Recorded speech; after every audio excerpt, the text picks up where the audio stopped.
Hi, we just finished Dr. Mimi's class, and I have to say I really enjoyed it.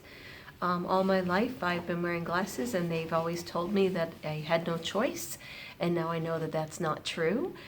To be honest, I couldn't even see the chart without my glasses in the beginning, but I also wear bifocals, so I've been slowly eliminating the need to use my bifocals, so I can read from almost to the bottom of the chart without my glasses now.